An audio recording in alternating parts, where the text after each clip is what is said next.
It's a special day in RuneScape. Every noob, every new player, anyone that has ever ventured to Varrock has tried this before, but today it is finally possible. You might recognize where I'm stood. Oh, the B random. Okay, this is not the time, I'm trying to make an intro. But I'm in the basement of Varrock West Bank, where every noob has once stood, trying to get a hold of the ruby ring and check out the gold ore. Today it's finally possible, thanks to someone finally completing Crack the Clue 3. Crack the Clue 3 was created by Woox, who many of you will know as being the first person to complete the Inferno, teach everyone how to do what is now known as the Woox walk at Vorkaf, and generally be considered somewhat of a legend in the community. But you're all here because you want to get the rewards from Crack the Clue 3, and as you can see on screen, there is an absolute shitload of steps, which I am definitely not going to run through in this video, but I will show you how to get the main reward, which is the robes. The robes shown on screen are called the Robes of Ruin. They are the main reward from this year's Crack the Clue, and I'll show you how to get them. But before I do, I would really appreciate it if you could click subscribe on the channel and drop a like on this video.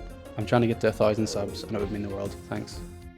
In order to get the robes, you will need the following items in your inventory: a spade, an amulet of defense, blue dye, a bowl, a chaos rune, an emerald amulet, a feather, a fire tiara, fish food, a hammer, an iron chain body, a leather cowl, a mine tiara, a pie shell, poisoned fish food, a potato, purple dye, raw beef, raw rat meat, raw sardine, steel arrow, steel skim, red berry pie, shrimps, red berries, red bead, a water rune, and finally tin ore.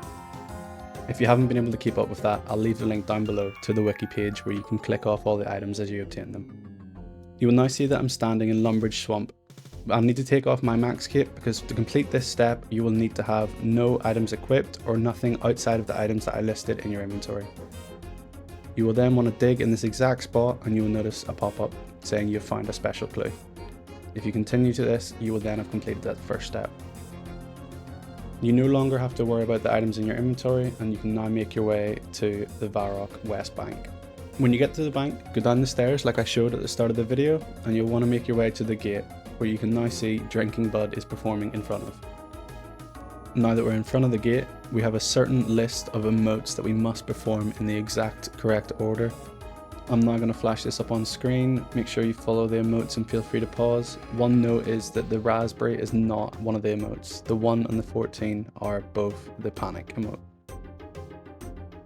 Just finishing up the emotes now, you'll see I get a mysterious old man saying well done, it's time to take your reward. And you get teleported past the doors into the bank vault. In here you'll have a list of chests. I'll pop this up on screen to show you which item you can get from each chest. But basically, you can drop your items now, it's all done. Loot the chests, get the robes, and you've got yourself some pretty nice looking fashion escape. Personally, I think it's pretty cool. I like the mask, it makes you look like a bit of a Death Eater from Harry Potter. But don't forget, the main reason why we're here is to collect that ruby ring that we've all been after for years. If you enjoyed the video, drop a like, click subscribe, and I'll catch you in the next one. Cheers.